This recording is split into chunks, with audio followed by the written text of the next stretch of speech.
Hello and welcome to Basement Fodder, the only show whose host did a Ocean's 11 style heist on a Girl Scout cookie truck. I'm Todd. I'm Dave, and I need 4 boxes of tag-alongs, 2 things of Samoa. I guess we'll get a Thin Mints for people that like that. You were like stalking the Girl Scout. Like we drove past something, and Dave was like, "Hey man, was that bitch on Girl Scout cookies over there?" I need me a fucking. You turn around right now. I need my fucking Girl Scout cookies. Tag-alongs. I need tag-alongs. I need Samoas. Yeah, all of the Samoas. I had to buy it like 4 boxes of fucking. Like I bought 2. And then as me and, like, Vic were walking back, I was like, wait, hold these. And then I went back and bought 2 more boxes. I was like, these aren't going to make it through the week. Like, I didn't even buy my own. Like, I was dead asleep for most of today until, like, 3 o'clock in the afternoon because I had to go to bed till late.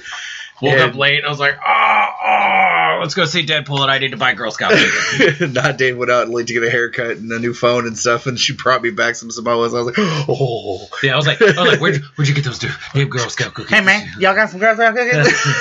It's like, they're out in front of us. I was like, all right, let's go now. Let's go see a movie now. And go now. Ready to see a movie now. We've had an eventful weekend, haven't we? Oh, yeah, it's been really good. We headed out to the Jim and Dan show. At the fabulous Hera Arena. Woo! The luxurious. I think the Hera Arena is older than any of our parents. Yeah, it is. I wholeheartedly believe it is. But I'm going to tell you what, though. That place was nuts to butts. Like, barely found a fucking parking spot in that place. Yeah, it was. But, I mean, there was multiple things going on. It was a gun and knife show. And, that brings out everybody. Stab. I'm surprised I did actually go over and look at the map. I'm going to be right back. I'll be back, guys. I'm going to go look at some stabby things. Got some toys. Now I need to go get some stabby toys. It's like, yeah. There was actually a lot of people, though, in the comic show. There was a lot. Yeah, it was really good. Of course, our friends from Roma were there, except for Sarah, who unfortunately was home with a croup. Or the pre-con crud. She had a bad, mean case of mud butt. Mud butt. Shitting out every hole possible. It's so Poor bad. Sarah. Poor Sarah. Yeah. It actually turned out to be a good show. Like, I didn't go in with any huge expectation because we haven't been trying to spend too much money lately because Lexington, of course, is coming up. And then the toy show after that. Yeah, speaking of Lexington, that's the weekend of the 11th, March the 11th in Lexington, Kentucky at the Lexington Convention Center. We're going to be there all 3 days this year. I'm so sacked up for it. Yeah, it's going to be good. I'm pumped. We're going to give it to you. We'll be doing shows. We'll probably end up doing more than one show, considering we'll be there for 3 days. We'll probably do like a 2-parter or something. Yeah. But probably one for like Friday nights and then one for Saturday and Sunday. Yes, because the interesting thing is we found out that they're doing there's going to be a special screening of Dudes and Dragons, which is James Marsters' new movie. Yeah. That he's in, and Luke Perry is in it. Yep. And one of the that guy from Mythica whose name I can't remember at the moment. Yeah.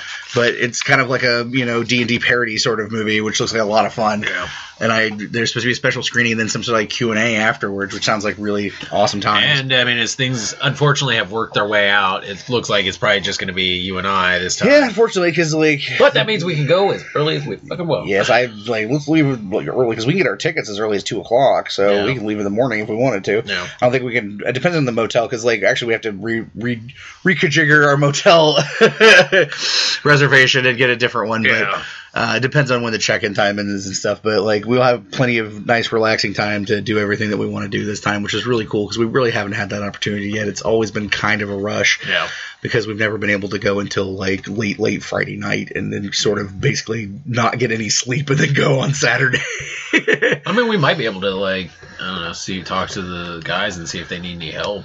The Roma guys, yeah. Roma and stuff, and just go hang out with them and shoot the shit. Yeah, that'd be really cool. And then go do some shit. Yep, that'd be super awesome. So yeah, we were at the Jim and Dan's. We were hanging out with them, and I was kind of looking around, and I actually found a big stack of comics. So I got a good stack too. Really cool dealer there who was selling new Marvel and DC back issues, like a couple months old. Most of them for 50 cents a piece. Yeah. I think I ended up 22 books or something like that, which is quite nice. And a Public Enemy Superman figure that was a nice little piece of fodder for $10 too. Oh yeah! And then you made friends with the gentleman in the booth. Yeah. Yeah, I was. It took forever for me to finally be able to get over there because it was those guys. And I don't have anything against these guys. You don't. I hate them. I understand it. You know the guys that come in with like the list, like the printed out lists of like what the comics they're looking for their collections and stuff. Okay, if it's for their collection, I have no problem with it. But a lot of those guys do it because they're from stores. Yeah. And they're like, oh, let's look through your cheap back issues and see if I can take them and fill in shit at my store and charge 4 times as much. Yeah. That pisses me off. Okay. Yeah, but usually it's one of those things where it's like, that's fine, that's cool. I see it all the time at like the half-price books and stuff, and that's cool. But it's like, they tend to spend the entire time like there, and it's like, okay, you got a sheet or two, that's fine.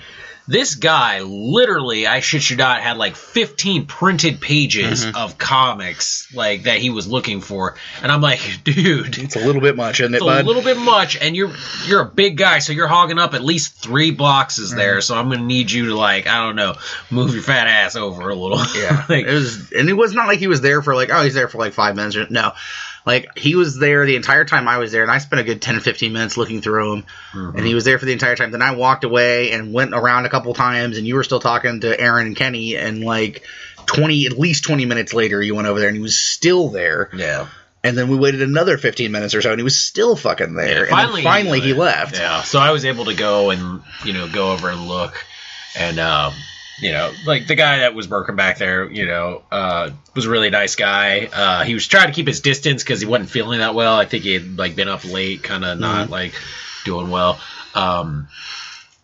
But yeah, I ended up chatting with him while I was looking through stuff, and he was like, "Hey, could you do me a solid favor?" And I was like, "Sure," like, what do you need? Give me a hand job now. You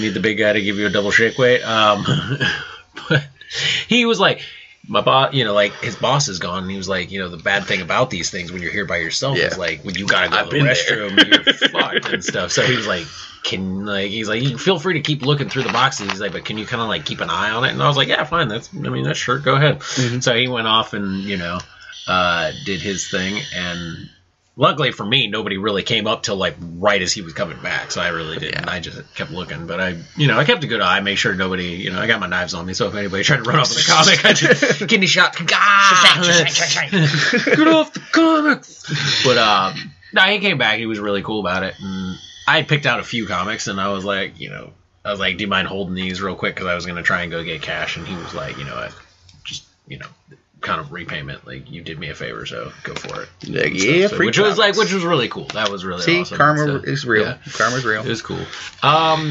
Toy wise though, other than the Roma guys, it was pretty lacking. It was pretty lacking, and then there was again that problem that we have where it's like the consummate seller versus the collection seller. And it's like, oh, yeah, I think my stuff's worth way more than it is. And I'm like, dude. Yeah, that's the thing. Like, when you collect figures or comics or anything like that, and then you sell them too, like, you have to have the right mindset about it. Like, if you're a professional person, like, I sell toys for a living. I buy toys because I collect them, but I understand how much they're worth. And I don't get sentimentally attached to things when I sell them. Yeah. But if you're a guy that, like, this is my collection and, like, I'm selling it, but I'm not, like, if you ever watched, like, what was it, American Pickers or something, like, there's people like that on there. It's like, there's the people who have a collection and they think they want to sell shit, but they really don't want to sell shit. Yeah. And there was a guy like that there. I don't know his name, and we wouldn't use it anyway. But he had a lot of stuff that I would have taken. There's plenty of stuff where I was like, hey, that's cool. No. But he wanted, like, twice what it's worth. And no. It was like, dude, no way. And then it was like, he had Legends. Yeah. And, like, most of the ones that had the Build-A-Figure pieces were, pretty not great price. But then he had a box of ones that were, like, the Build-A-Figure pieces were out of them. And he was still charging almost brand new store price. He was selling $2 less than retail. Yeah. And I'm like, on stuff that didn't have Build-A-Figure pieces, which is bullshit.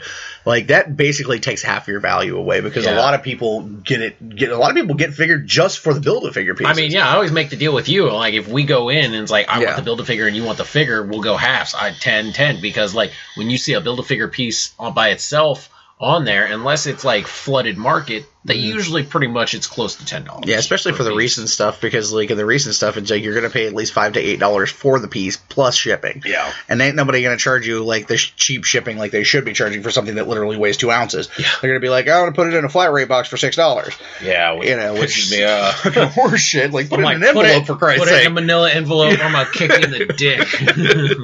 But yeah, it really devalues it when the build figure piece is gone. Yeah. Like it's 40 to 50% devalued, and you can't really charge that. And then he's charging for common figures, or what I would call shelf warmers in most cases, $35 to $40, which is double retail, which is fucking horseshit. Yeah.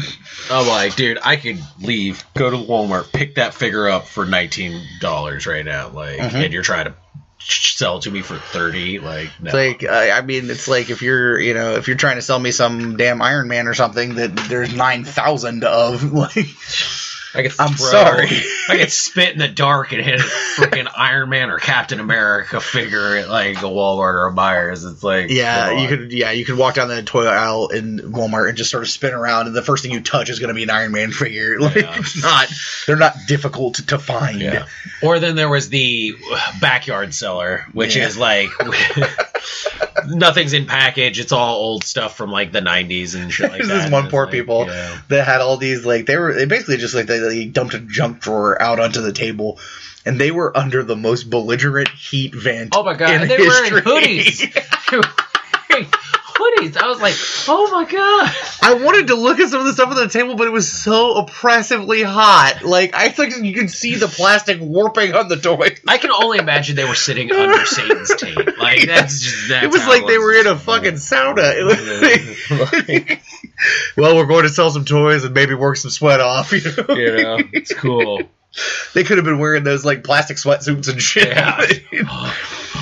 And our friend Tara was with us, and she bought some stuff from that table, and she said there was this guy there who was buying, like, he was like fiddlefuck shopping, which I like to call that, because like, I'm gonna buy this, I don't know, I'm gonna pick up some stuff, and I'm gonna chitsky chatsky with the motherfucker behind the table for like as long as humanly possible. I'm like, hey, make your purchase and piss off. I'm trying to look at the table too. Oh, I hate that. Yeah. And they're like sitting there with your 2 figures, and he's like diddle-fudding around like 40 figures and stuff. And I'm like, hey, guy, come on. I got 2 things. Just let me give him $1 a moment. I have a process with how that works. If I see there's a 2-clerk thing going on here and stuff, and it's like he's trying to talk to both of them and stuff, I start out in my nice mode, which is I stand, diagonally behind. So that way I'm still, kind of being seen, know that I'm there. I'm holding my figures and stuff. Right. He decides he wants to still chat. Okay, about 5 minutes has passed. I take 2 steps forward now. So I'm like a little bit more, almost like about halfway side to side. Nothing happens. I take 2 more steps to where I'm like right beside stuff. Nothing happens. Sidestep to the left and been like, hey, can I pay for this real quick? Shut the fuck up. Ow. What up, Freddy? Like, hand fingers like right in his face. Can I pay for this? Because, like, any more time and I'm about to start putting figures back. My process on that is if somebody is chitsky chatskying or whatever and I found the things I want and I know how much they are, I'll pull the money out of my pocket exactly how much. Waving cash. And be like, wave the cash in front, like, oh, hey, can I just do it? And then, boom, and then you walk away. Yeah. But some people, they just are very rude at these shows, and they just don't give a shit. They will stand there and cock-block a table as long as they possibly can. Hey, man, if you want to have a chitsky-chatsky, you know what you do? You slide over onto the side and have your chit-chat on the side of the table where you're not blocking the merchandise. That's just common courtesy, man. Or get friends in real life. Or just get friends in real life. Well, but we do that. Like, we go there to talk. We talk to Aaron and Kenny and stuff, and we don't cock-block the merchandise. We step as far as we can off to the side, have our chat or whatever, so people still have a thing. Like 2 feet out of the booth area, so it's like, while so there's a clear, assured path that you can buy your crap, and if they need to answer a question, back away. Yep, just... The first time you see somebody look like, I just back right away. Like, sometimes I'll be like, Kenny, I think they want to ask you a question or something like that, or, we try to be as cool as we can for that, but, like... If you want to, like, have a conversation with these people, either A, you know them and you can go see them during the week, or B, fuck off. Like, seriously. I'm trying to buy something. And they want to talk about stuff. Like, there'll be Star Wars figures there, and, God knows I don't care about Star Wars, and they'll be wanting to tell some weird Star Wars story. Like, hey, like, in the original Star Wars script,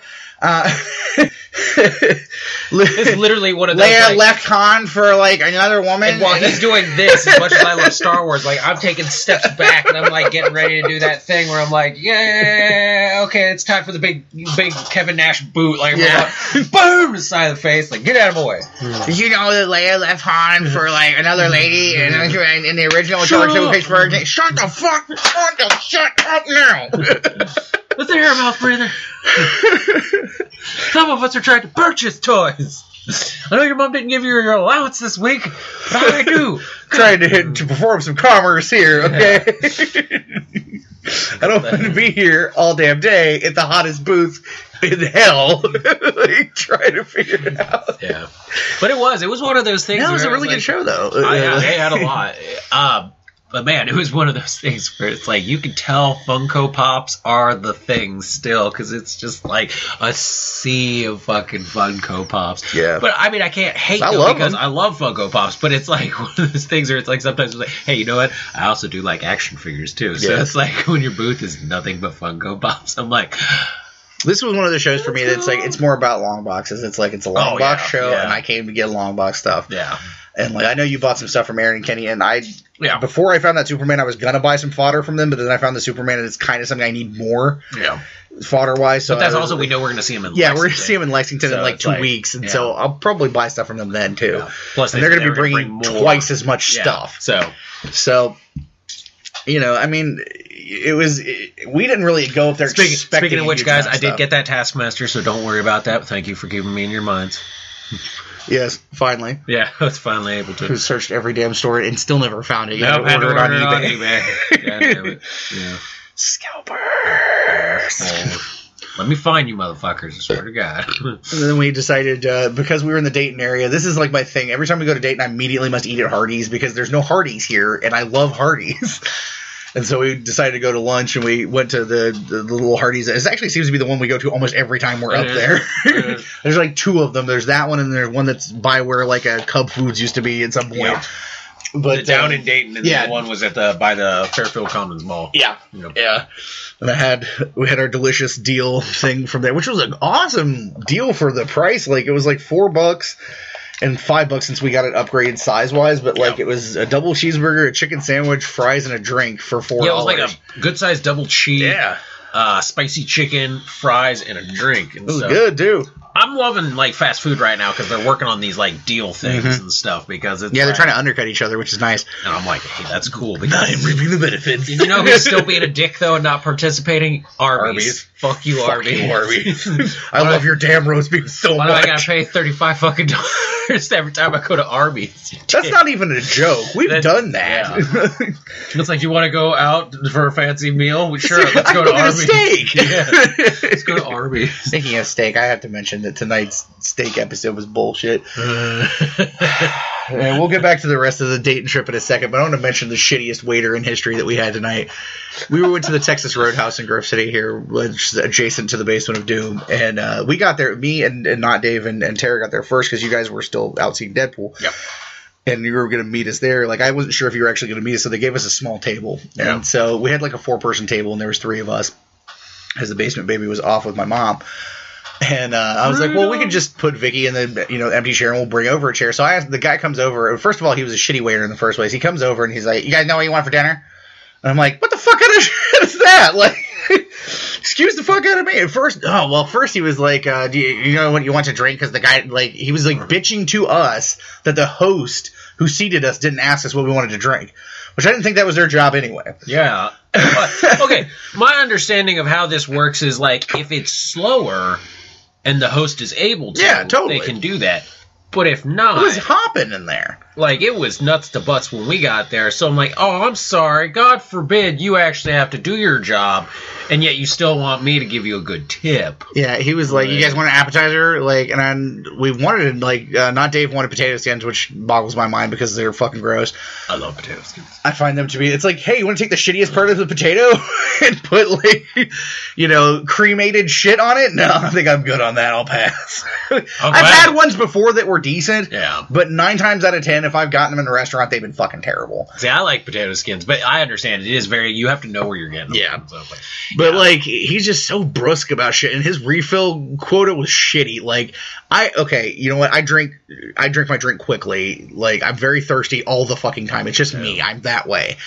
And if especially you want a when good it's tip, like a place where I'm getting like biscuits, bread, or like any kind of stuff like that, and peanuts and shit like that. Like if you want a good tip for me, keep my fucking drink refilled. Like have that shit on. I shouldn't have to be like. I want to see a full drink hitting before I see the end of my like drink there and stuff like that. I think that's not hard to ask. No, you know, anything else that I feel like I got 2 refills the entire time. We were there for over an hour. I got 1, which is belligerent. I got 1 refill. But like he takes the order or whatever, and like I asked him like when I got the text from you that you were to come, I was like, can we bring a chair over because we have other people that we weren't expecting, you know, they're gonna join us. And he acted as if this was like I kicked him in the nuts or something, like and he's just like, well, I don't know, maybe. And I'm like, maybe, bitch, I said bring me a chair. I'm sorry. You understood the question. When I was asking nicely, I meant, bitch, go get me a chair. So he finally, like, after another 10 minutes went by, brought a chair back and still didn't bring my damn refill when I'm, like, sucking the barrel out of the ice cubes, basically. Crunch, eating the ice. To me, that's, like, the ultimate, like... I want more drink because I'm eating the ice. I'm thirsty. I to take my cup and start shaking it. Yeah. Like I would wait till you get there and then just start on my cup. Is this the carrying call of like I need more drink? So takes our order or whatever, and then like we got some instead of the potatoes, we ended up getting cheese fries, and they sucked. Yeah. Like they're very hit or miss. Like I like Texas Roadhouse a lot. We eat there quite a bit. And 60% of the time, the cheese fries are on point. And tonight they were like, here's a bunch of fucking cheese that was melted 10 minutes ago on top of fries. So when I pull out one fry, either all the cheese comes with it, or no cheese comes with it. It's in that level where it's like, I was pulling cheese, I just ended up with just a fry. Or all the cheese is or an enormous globule of cheese. Yeah. So that was a giant fucking failure. Yeah. And then you guys got there about the time the cheese fries came. Yeah. And it took a minute before, like, drinks and stuff like that. And then, like, when he was asking us, it was just very, like, coarse. Very, like, what do you want? What do you got? Like, fucking now, you guys know what you want for dinner? Like, I was like, that's what we ask each other if we're sitting around the house. That's not what a waiter needs to ask me. I'm like, what can I get for you? Anything. He's a fucking rude guy. Like, come on. Was. And then when, like, Vic got, like, something when she got mashed potato, and he's like, you want gravy on your mash? I'm like, on my what? Did you just like have a seizure and stop halfway through a sentence? Because there's like, I'm pretty sure there's a. I'm not the guy cooking it, okay? That's how you talk to the cook. I'm gonna grab on that mash, right? Short words, like no. It was just, and he was just really rude. It was just the rudest waiter we've had in a while. Oh, and he couldn't understand. Boy, he could not get check separation at all. Tara by herself, you and not Dave together. Me by myself, Vic by herself. What we got was Tara by herself, me and not Dave separately, and Dave and Vicky together. I'm like, I did hand gestures. How hard is this? And then the thing, like, this is funny because like I've had plenty of friends that do this job, and the ultimate like thing that really pisses me off is when you come up right at the end and apologize and then give an excuse for why you're suck ass. Like, that's going to get you a tip now. I'm like, hey, man, fuck you. Okay? I'm like, well, I'm sorry you had a busy night, but I, who was polite to you, and you basically shit on me while I was trying to fucking, find food, you can get bent. Like, yes, you will receive, for your poor performance, a shitty tip. Mm-hmm. And I used to be very bad about tipping. You can confirm this. I was like the no-tip master. Like, I left tips, but they were like, I left $1. Like, I was an asshole about tipping. For $1 was a good day. And in my defense, this is just how I was raised. 5 cents. This is literally how I was raised. Yeah. It was like $1 was the tip for everything. My grandpa raised me that way, and like I did not really quite grasp how rude it was to do that for a long time. But I'm so much better than I used to be. Mm-hmm. I leave at least 12 to 15% now, if the service is on point. And if it's on point, I leave more because I appreciate good service. Yeah. But if you this guy got $2 from me. Like that was like I forced myself. Like, oh look, since you put like us to, oh yeah, and then he separated your guys's too. It was fucking. It was just, thankfully we had cash this time because usually just pay with card. But we actually had cash for once. Yeah. And I was like, well, if we didn't have cash, I would have been more annoyed by this. But he didn't know that. So, like, how hard is it? I know that being a waiter or waitress is a shitty job and a thankless one. But we're very polite to wait staff. We always are. No matter how rude they are, I'm still polite to them. Yeah. And I always have been. And I'm not one of those fucking demanding customers that send shit back if it's fucked up or whatever. Like, it has to be severely fucked up before I'll bother sending it back. If I can still eat it, I'm like, fuck it, I'm just going to eat it. Like, and like tonight, my steak was like, I like rare. My steak was barely dead. I looked at that. I was like, it was the level of rare where even that I like rare steak, I had to be like chanting to myself, like, this tastes good. It's not gross. Because like the texture was getting me. Yeah. I thought about making the moo sound to you once while you were eating it. Just like, that was fucking horrible service. And yeah, I hope we don't get that dude again. He sucked.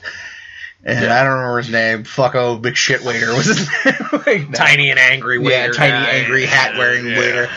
But no, we after our Hardee's excursion, there's this place in Dayton that we had been seeing advertised on Facebook called Dollar Book Exchange. Yeah, I think that's the name of it, right? Dollar. But we did Toys R Us and Five Below too. Yeah, but that was after the Dollar Book Exchange. Was it? Yeah. Because that was the last thing we did before we left because you drove after that. Yeah. So we went to Hardee's after the dollar thing. I thought we went there first because we were dying. No, because remember we washed our hands. Oh, you're right. Yeah, because I was so skeeved out. Yeah. So we went to the Dollar Book Exchange place and like we saw pictures of it on Facebook and I got that it looked very warehousey, but I wasn't quite getting the extent of how warehousey it was. It was literally a fucking warehouse. Like it looked like it was a functioning warehouse. And basically like we parked in this gravel parking lot in the back. And walked past this like water pit of death. There was like it looked like if something fell in there, it would never be seen again. It would come out as Swamp Thing. Like I felt like Dr. Holland if I fell in there.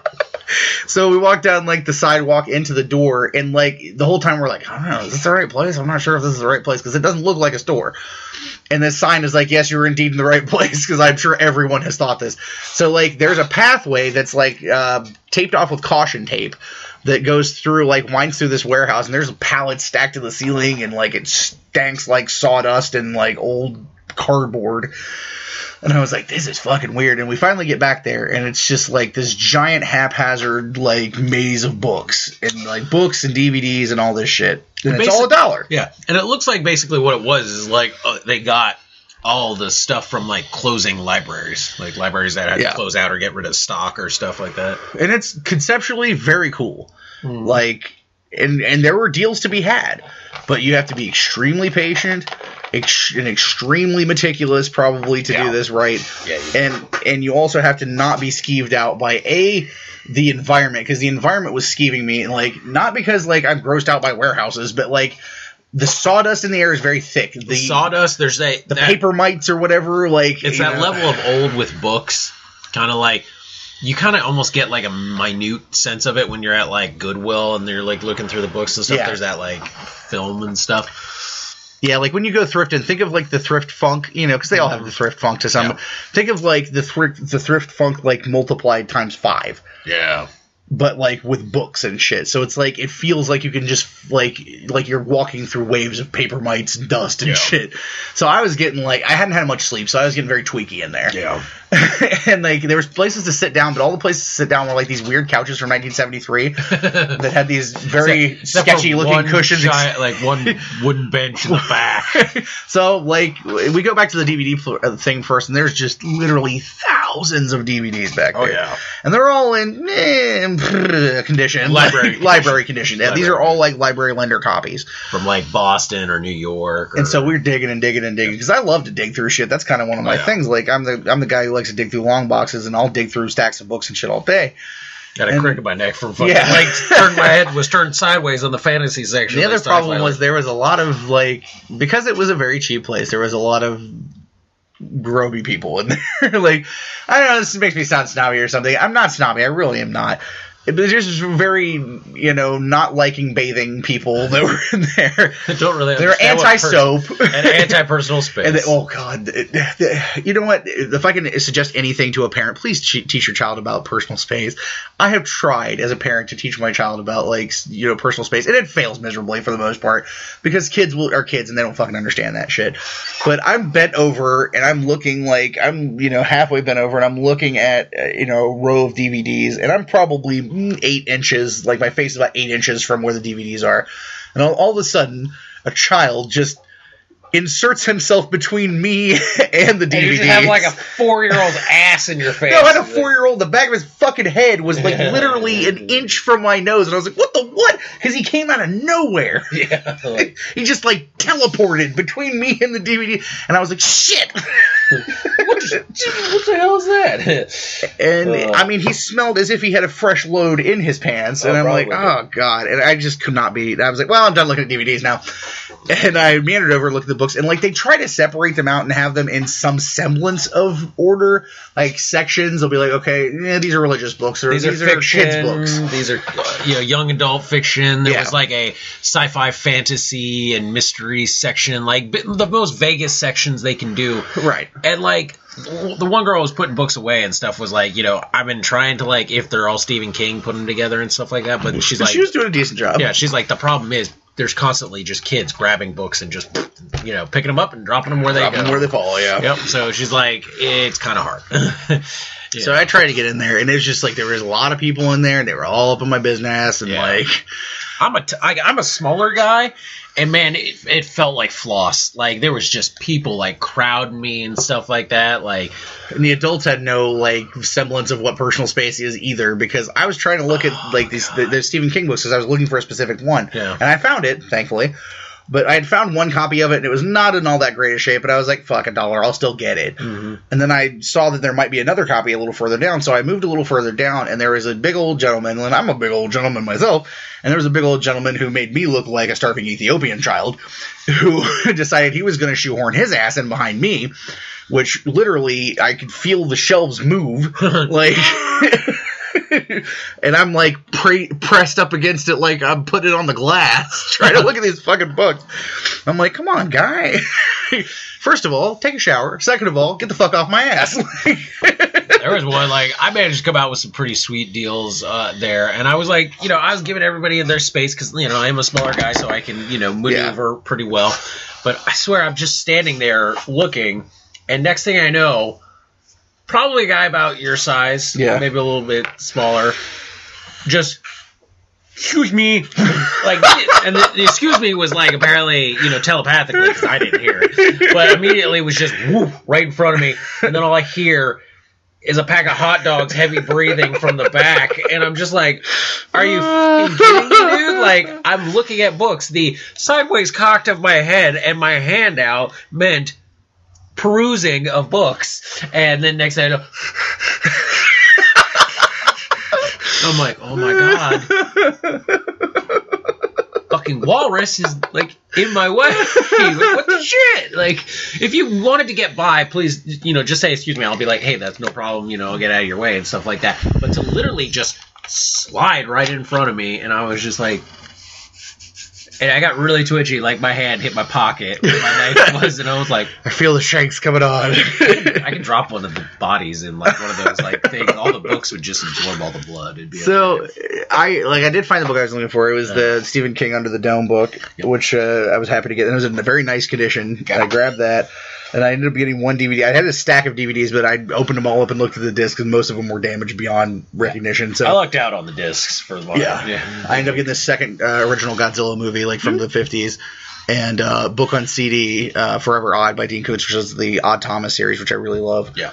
I lucked out. I got a Eddie Izzard stand-up, and then the special edition, 2-disc Holy Grail, for $1 each, which was awesome. Yeah. I got the first... fucking what was it? Dresden, the Stormfront one, and that was in immaculate condition. Now the one that I thought was really crazy, I haven't played the game. I'm a Vampire the Masquerade player, but I found a Vampire the Requiem book. Requiem. for $1 in pretty damn good condition. I would say like immaculate conception, you know.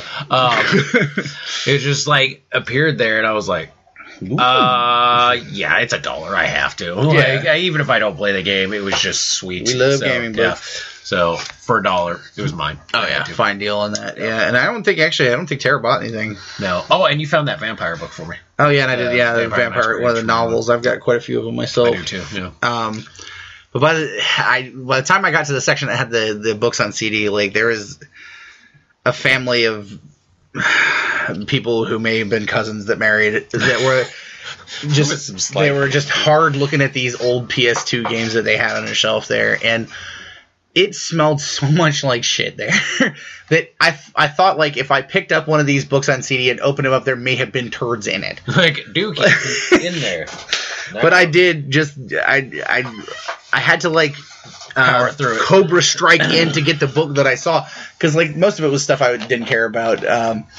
But then I saw like the Forever Odd there, and I was like, ooh, and there was like 2 mouth breathers very close together, but there was just like a 5-inch gap, and I Cobra struck in there with my hand and snatched it away from them. But we did have an awesome weird couple moment when we got there, like we gay couple moment. It's like one of those moments that you and a person are simpatico, because you immediately are like in a giant warehouse of books and DVDs. Me and him picked up the exact same DVD less than like 10 feet away from each other, and proceeded to at the exact same time turn around and basically be like, hey buddy, look. Hey, look.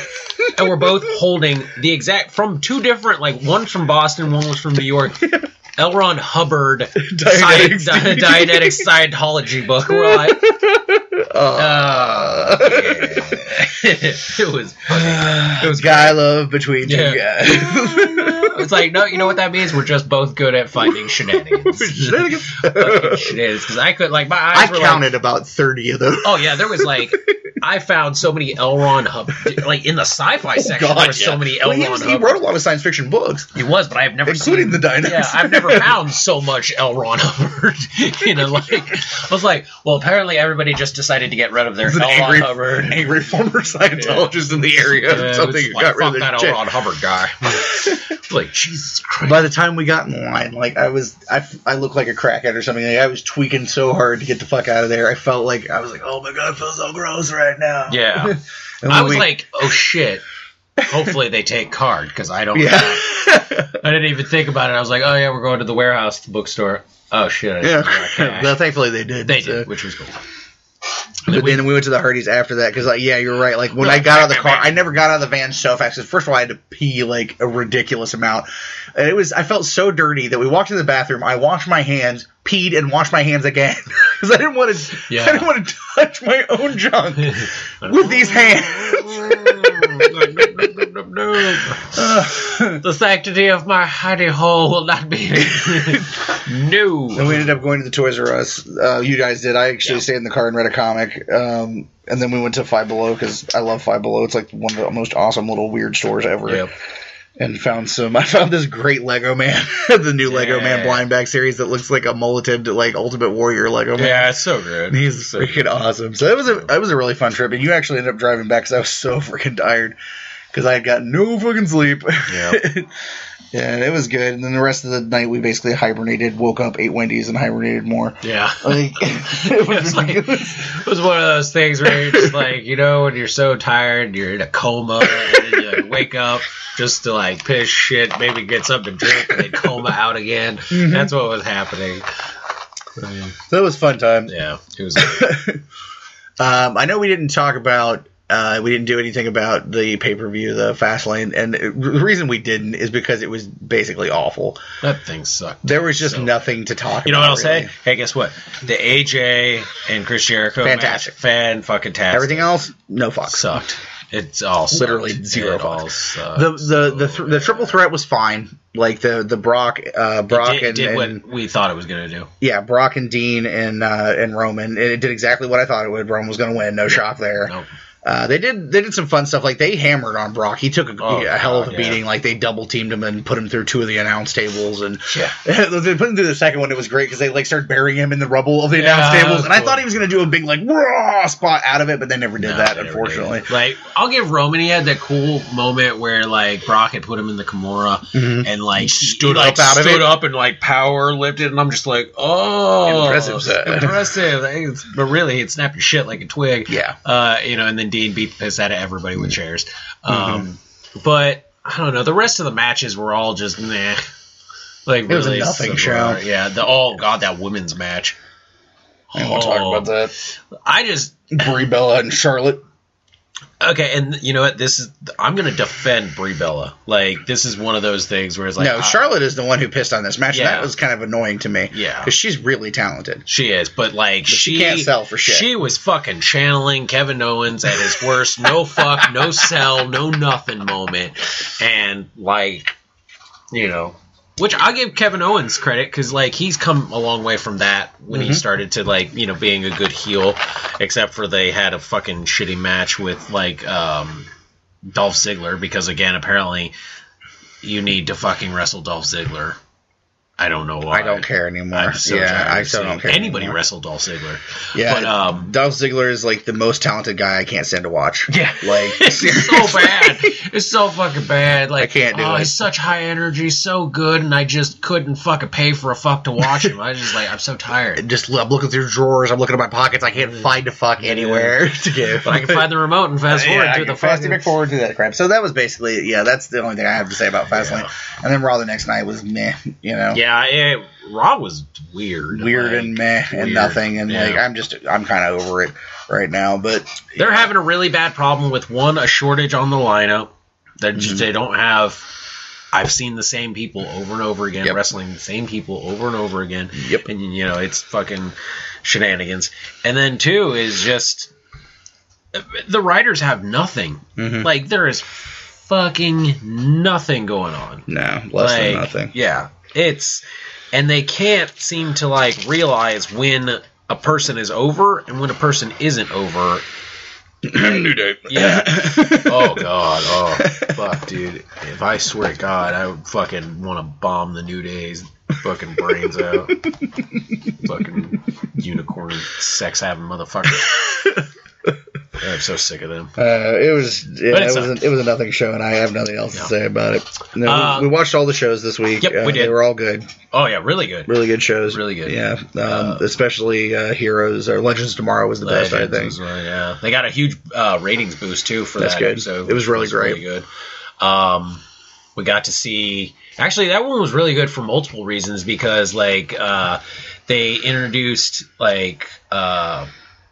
Old Ollie, which was cool because he finally had the facial hair and everything like that. But then they also introduced, what was it? Another character, Connor Hawk. What they call Connor Hawk, which is actually John Diggle Jr. Yeah, but he didn't want to be called that anymore. So he took on the moniker of Connor Hawk, which is interesting. Stuff. Yeah, it was a really interesting. I would say. There's still the trend of like feels. It hopefully seems to be trailing off a little bit. It's not as heavy, but I don't know. Arrow was trying to do it a lot this week. Actually, Arrow was the. I gotta say about Arrow this week. Actually, Arrow mostly annoyed the shit out of me this week. Like it was. I wouldn't say I hated it or anything like that, but it really just like I was just like, no, I'm ready for the show to be over. Oh, really? Yeah, by the end of it, I was just like, no, and I'm done. And you know what? I can understand because honestly, Felicity's character pissed me off. Yeah, that was mostly the thing that was pissing Everybody me off else the was most. really good. Yeah. And the story was really good. She's not normally a character that bothers me. But it was like one of those things where it was like emotional bullshit that like clouded complete common sense. Yeah. Like, okay, understand things. You're supposed to be one of the smartest people in the room, and yet you were so dumb. I don't know. It was stupid. And then the thing that they did at the very end of the episode, which if you haven't seen it, I'm not going to spoil it, but they did this one thing at the end of the episode when she, that was so fucking stupidly cliche that I was just like, no, I can't wait to delete this off the DVR. It pissed me off so much. Yeah, it was definitely one of those ones where I was just like, wow, what a a fuck. Like, that not was great just episode. Fuck. Like, I thought it was a good episode. Yeah. But, like, that underlying thing was Yeah. pissing me off. And it was like... It left a shitty taste in my mouth. Yeah, at the end it of did. It was just like But Heroes renewed that with awesomeness. They had some awesome... Legends, awesome stories and awesome fight scenes. Though I will say, I loved fucking seeing Vixen. Yeah, that was really great. That was the good part of the show. That was the good part. Vixen's power set, the way they did it is so dead on perfect. Good, yeah, so good. And I want them so bad to add her to Legends because it would be so easy. Her powers wouldn't like as far as a thing wouldn't cost that much. It looks so good. I agree. But yeah, and then Flash was really good. Supergirl was good. All the shows were really good. I look forward to next week's episode. Flash was the big reveal on the identity of Zoom, which I will not spoil. No. It's a head scratcher. It is. It's a very okay. It's not who you expect. It reveals, and then the reveal brings up more questions to the point where you're like, I need a whole new episode of Understanding. And we don't get another one until the end of March. Yeah. And it's like, so motherfuckers. You fucking motherfuckers. But no, it was good. It was good stuff. It's just like the end of Arrow kind of yeah. You know? That was like meh. So, with all that said, that brings us to the main event of the evening, as it were. And then we teased this a few times a few weeks ago. Yep. But this is the first time we've actually, because we wanted to do it justice and give time to it. Yeah. We've had time to do it. And so we're probably going to go over. Yeah. It's probably be a longer show. So. Because, and also this is the first... Whew, Dave is all about that. This is the first little bit of simpatico that we've done between our two shows. Yep. Which, this week, the brand new episode of the Todd Files that just dropped today is the interview that I had with Andrea and Roberto Molinari, who are the writers of the book that we're about to talk about, which is called The Shepherd. And it has a subtitle, and I'm going to butcher this because it's in, Greek or Latin. Apocatastasis? Apocatastasis? I can't say it. I don't know. It's something. But it was written, of course, by the father and son writing team, which that's a fascinating thing. And if you listen to the interview, it's really interesting. They talk a lot about what it's like to write, with your dad and what it's like to write with your son. Yeah. And it's an interesting process. It was one of the best Todd Files I think I've done, actually, to be honest. And this takes nothing away from any of the rest of them because I enjoyed every one of them. All 16 that I've done so far, 14 if you're looking at numbers, but 2 of them were After Darks. Yeah. But After Dark. But no, the pencils and inks on the book are done by Ryan Showers, the colors by Heather Breckel, and the letters and logo designed by Jacob. I think it's Pascal. Yeah. And we read this book a few weeks ago, and then I was just kind of primered on it here so we could talk about it. And it basically, I got turned on to it from Andrea, the father of the father-son team. He was turfed in my direction by, I believe, Travis McIntyre from SourcePoint Press, which they're friends, I think. And of course, I love all the stuff that Travis and SourcePoint does. And I just, we talked a little bit on Facebook, then he sent me a PDF copy of it. And, of course, you guys know Dave and I don't often review books because it's not very often that we agree on them. Yeah. We have similar tastes in a lot of respects, but in most, we are very different with our comic tastes. Mm-hmm. And so, I always tell anybody who asks us, we'll read it. And that's the best I can say. I can't guarantee a review. Yeah. We'll read it, and, we'll see how we feel. If it's something, even if we have opposing opinions on it and stuff, is it still something that we can both talk about, enough to review it? At first, I wasn't, I can say this, I don't think I told him this, but at first I was I don't think this is going to be something that would be up our street. And the reason I thought that is because when I read Andrea's bio, he is a PhD in New Testament and early Christianity. He's a theology professor. Theologian. And so I was kind of expecting this to be kind of a religiously bent sort of thing. And in a way, part of it is that you can tell it's there. Yeah, yeah. But this is not by any means like a religious book or anything like that. No. Or like a Christian-y book or something like that. Like this isn't Bible Man. No, this isn't Bible Man or anything like that. But so I was a little bit like, oh, I don't know if it's going to be the thing. But then, like, it basically was 5 issues, and it's collected into a graphic novel. And you can hear me flipping because he was nice enough to actually send us paper copies and sign them individually, which was really great. And sent Dave a T-shirt and us some. I would have got a T-shirt too, but I'm too fat. But I rock the shit out of that T-shirt. Yeah, it's in the bag as one of my Lexington shirts. Yeah, I'll be wearing it. I'll be rocking it at Lexington, representing the Shepherd in Lexington for you guys. Yep. And some wonderful prints, which are awesome. Oh, and God, we're gonna have to flatten them out so we can get them on the walls. Yeah. But it was just, I started reading it, and I was just intending on kind of reading the first issue, and then I basically just read it straight through. Yeah. And it's not short. Not by These are 5 long issues, yeah, I would say. Like, I don't think there's page numbers on this, but it's a thick graphic novel. Mm-hmm. It's not thin by any stretch. Because it's not a light story. No, it's definitely, it's not one of those ones you, like, if it was cut down,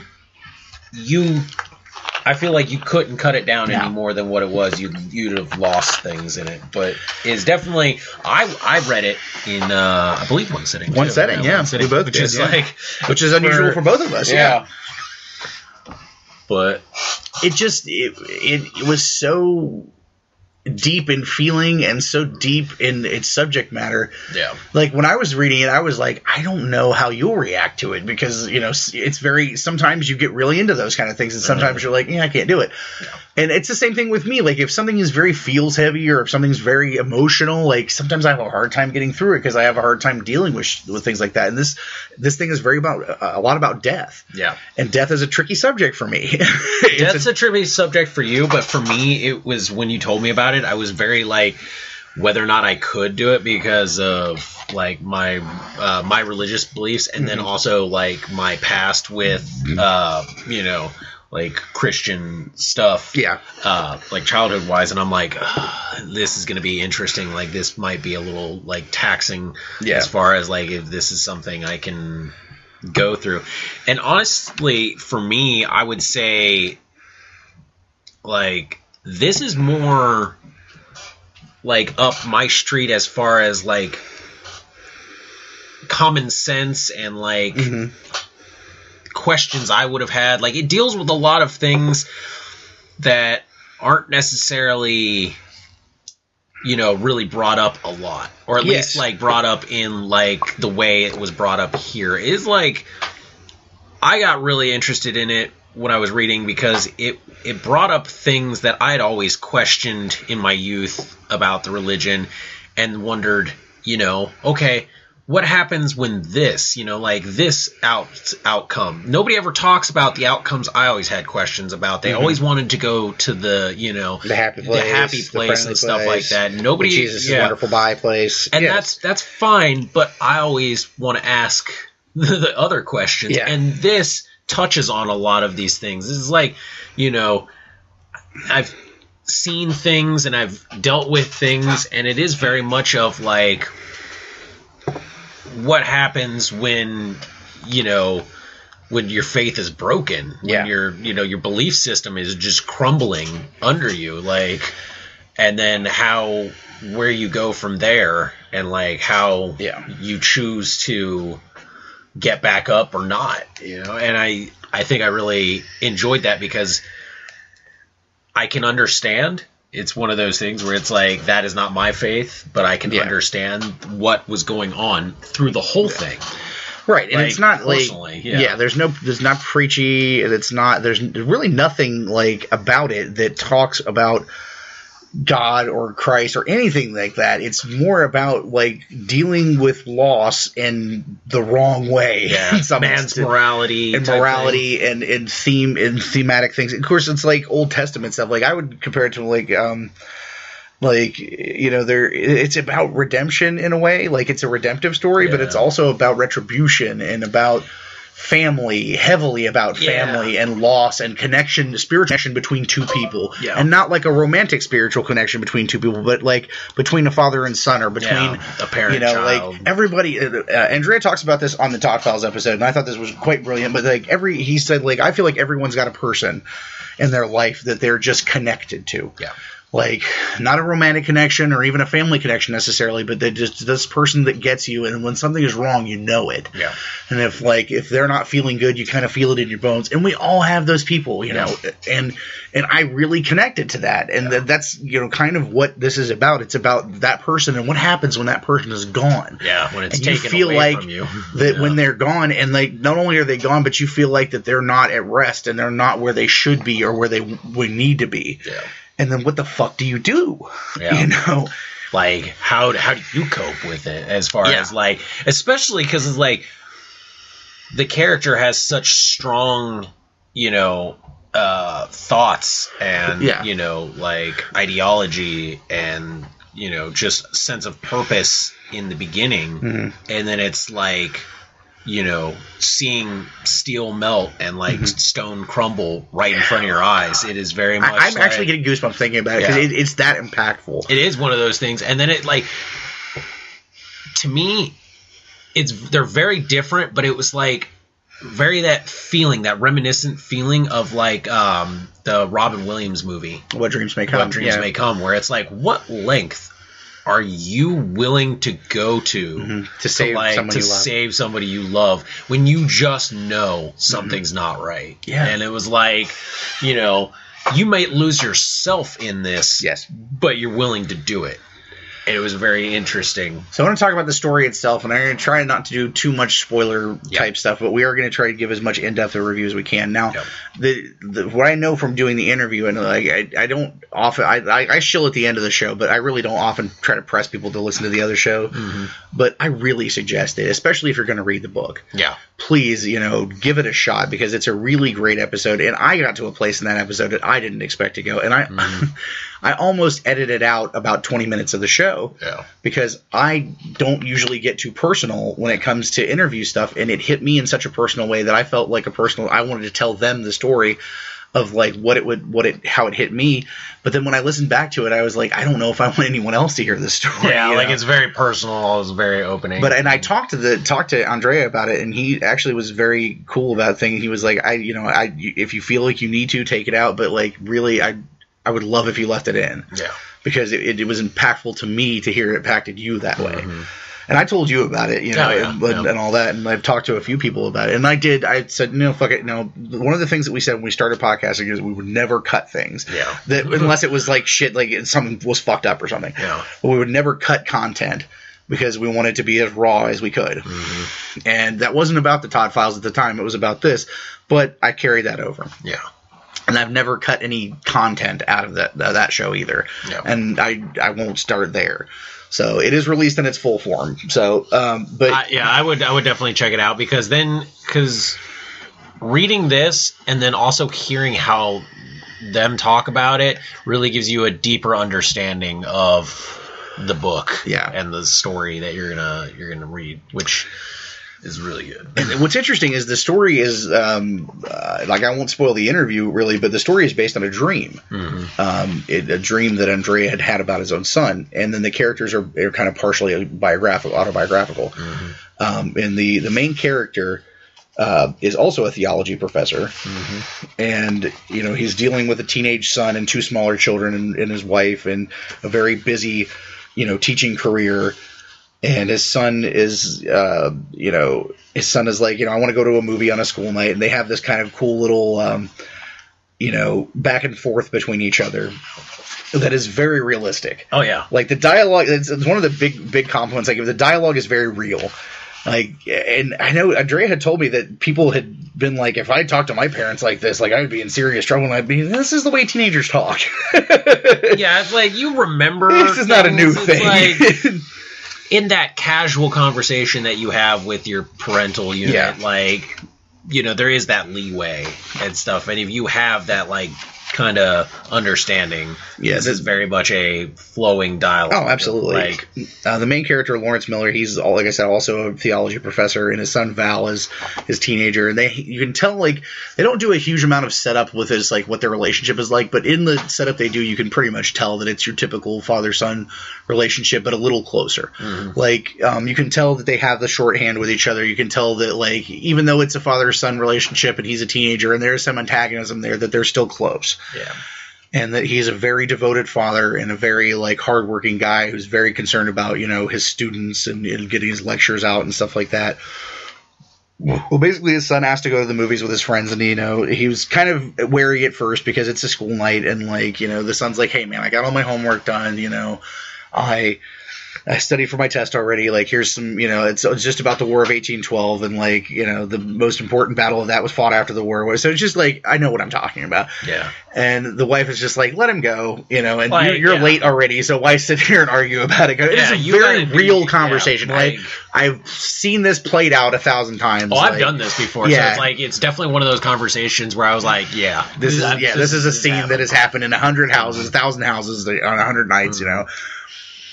So he goes out and, you know, he turns off his phone, he does his lecture, and some of his students want to have coffee afterwards and talk about a project, and so he doesn't get home until late that night, probably about 11 o'clock or so, and when he gets home, the police are there.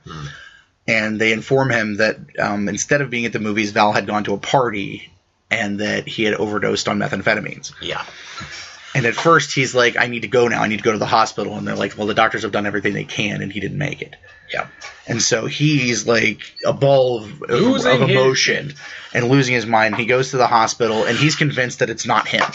Like, there's this scene that they have in the morgue, which I think is one of the most, like, you know, painful to read scenes. Yeah. Like, he goes to the hospital and they're in the morgue and the body is laying underneath the sheet. And he's like, I'm telling you, it's not him. He went to the movies, you know, he's off eating hamburgers with his friends and he lost track of time. And he pulls the sheet off and Val is laying there and, like, there's no dialogue past what I just told you. Yeah. And, like, it's just 4 panels of, like, Val's face, and in shadow he kind of gently lifts him off the table and puts his face to his and his tears are flowing and he's holding his son's body. And it's just like, I can't talk about it without just, I'm choked up right now just talking about it because it's so powerfully drawn. The artwork in this is beautiful. Yeah. Like, I give so much credit to Ryan Showers for what he did with the artwork in this book, because it's very stylized, but it's so impactful. And that's, like, kind of the word of the day on this book is impactful, because everything is so fucking impactful. Yeah. So, you know, then the story kind of shifts and it goes into, like, dealing with the death of a child. Like, the grieving and the mourning process and all that stuff. And it's like, you can tell the rest of his family is grieving healthily, and he's not. He's not. Lawrence is finished. Time has frozen for him, and it was there. Like that. Like that is his focal point now. And he's talking about, like, people are asking me, like, how am I and stuff, and I say that, like, oh, you know, I'm doing it or whatever, but, like, how the fuck do you think I'm holding up? You know. One of the things that he wrote is, the truth is that I wanted to climb down in that grave with Val. And I understand that feeling so much because I've been there before. And anyone who's lost someone that is their world has been there before.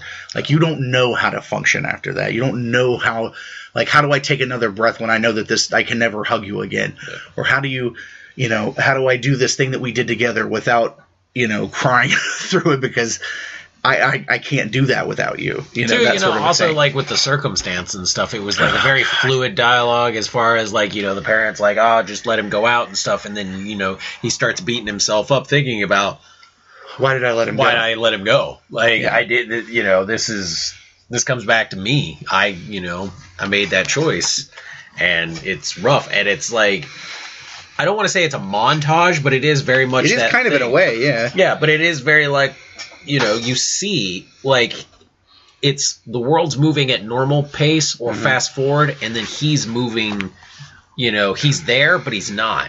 You know, yeah, it happens like in the later part of the year, and like you kind of see like him going through the motions, and you can tell like he's he's with his students, but he's really not paying attention, and he's trying to do work, but he can't focus. Yeah. And Christmas is coming, and the little kids are like, "Daddy, look what Santa brought me," and he's just like kind of staring out the window, like, I can't live right now. And there's this great panel where he's standing out in the snow in the backyard with no shirt on and just like some PJ pants, and he's just standing there kind of staring off into space. It's like you're numb and you're not feeling the cold anymore because it doesn't fucking feel anything. You're just dead. In fact, you may just be standing out there so you can feel something. Yeah. And then he has an experience with this kid at the store who's a teenager who knew his son, and it was the kid whose house it happened at. Yeah. And he was like, I didn't invite these people, At first, like, he freaks out and like he's going to kick this kid's ass. And he's like, please, I'm so sorry. Like, I didn't invite these guys. They were friends of friends that just showed up, and then the drugs happened, and I don't know how. And like, the next thing I know, like, Val's on the floor, and I'm trying to do, he's like, I did CPR for like, however long until the ambulance got there, but it didn't help. I like that part with this too, because it's like, he's angry. He blames the kid, but then like, it's one of those things where he sees the kid breaks down just as much as he is. Like, the kid is hurting just as much as he is. Yeah. And it's like that father part of him kicks in, and like he understands, and he basically takes over with that fatherly moniker, and it's basically like, come on, like, he still wants to be angry at this kid, but he knows after finding out what he did, he's like, I can't be angry because this wasn't you. Yeah. You didn't do this to my son. And then, like, he takes a walk with the kid, and the kid basically tells him the whole story of what happened, and then he tells him the name of the guy who was there and has the drugs. Yeah. So he did what any father would do, and this to me is one of the most realistic things in the entire book. He does what any father would do, and he drives this motherfucker's house and takes his ass on. Yeah. And is like, beats on the door and is like, you killed my child, and the guy's like, hey, fuck you, guy. I didn't tell him to take, I didn't sell drugs to anybody, and I didn't tell him to take drugs even if he did. Yeah. It's all about business and shit. And then he's like, tries to fight him and gets the shit kicked out. Oh yeah, this is the realest thing too. It's like, you are a professor, like a theology professor. Yeah. You ain't kicking nobody's ass. You take on some like jacked up like drug dealer dude who beats the shit out of you. And like all the while too, the drug dealer's just like rubbing it in the sense of like he's basically trying to be like, your kid knew what he was doing. Like, he did this. Oh yeah, the final panel with him, like, I hate to keep reading stuff out of here, but the dialogue's really good. Yeah. The drug dealer's like, yeah, I remember your kid, old man. He couldn't hold his stovetop. He was a fucking pansy crying for it. They bleep out the cuss words a bit. I don't. Yeah. Crying for his daddy. Turns out you were just as weak and worthless as your dead son. And I'm like, holy balls, I hate this guy. Like, yeah. I mean, they do an amazing job of making anybody who's not like the bad guy, like if you're the bad guy, you are a bad guy. You are a bad guy, and you're an irredeemable person. Yeah.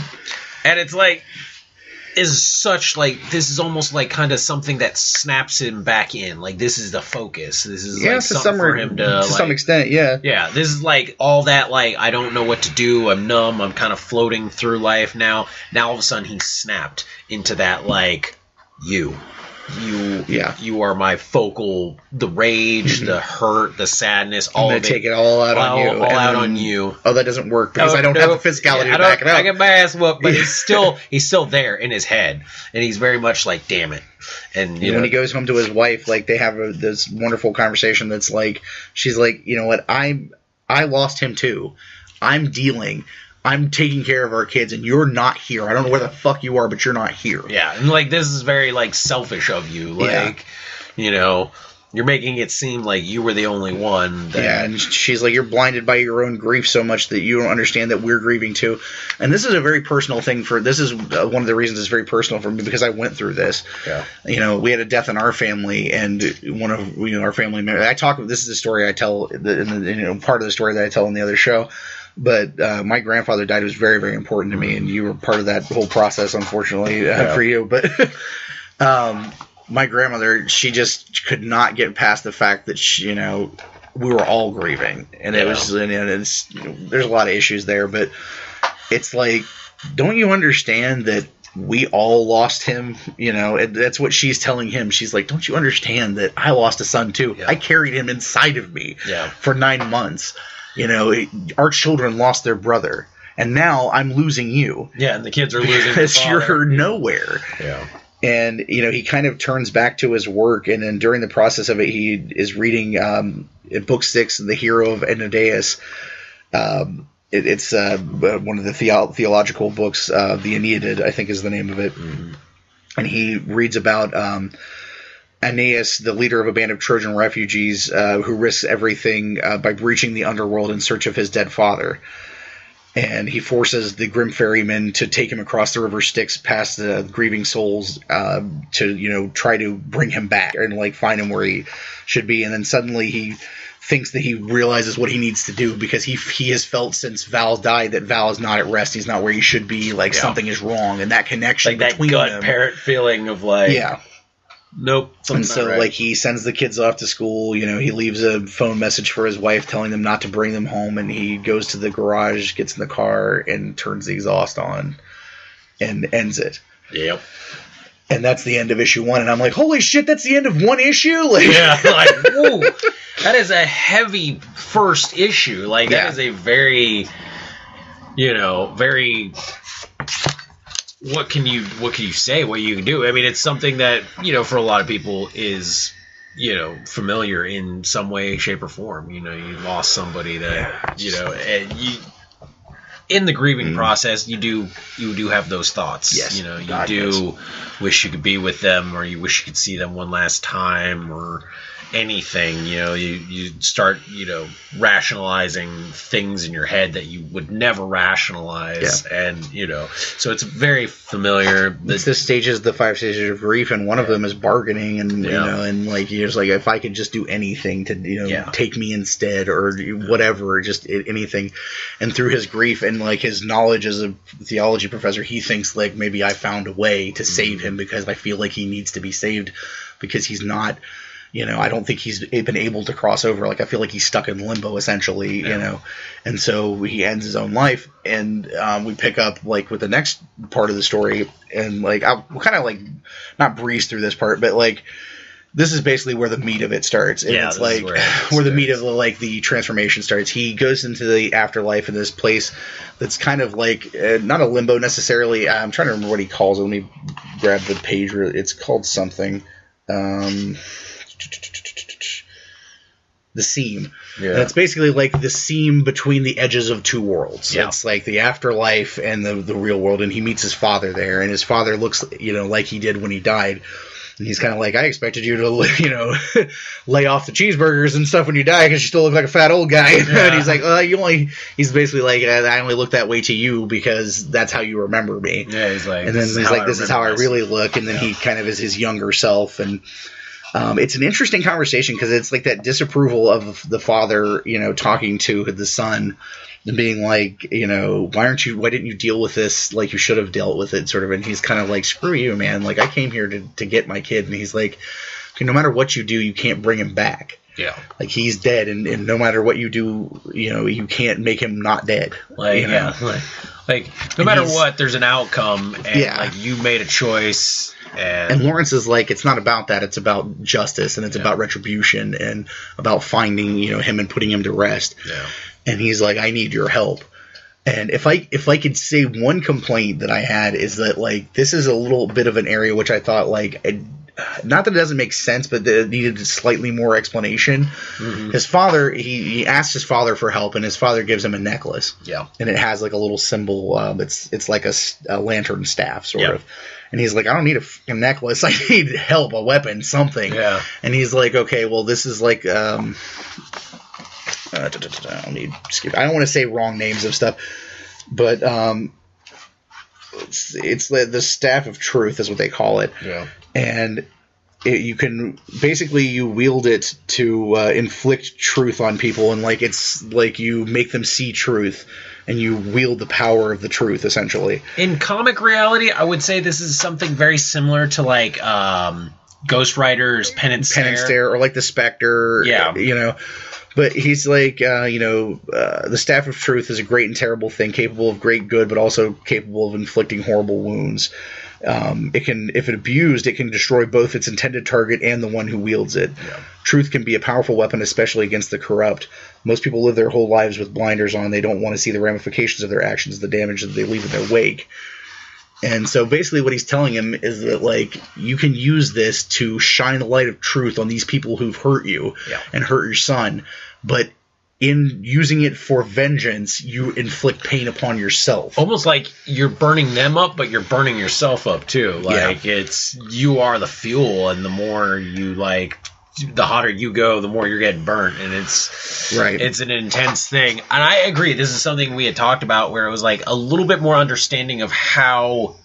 First of all, how does his father have this? Yeah, how did the father have this, and like where did this, and what's the origin of it? And and it's possible, since this is like basically the first 5 issues of something, it's possible that could happen at some point down the road, because it's open ended.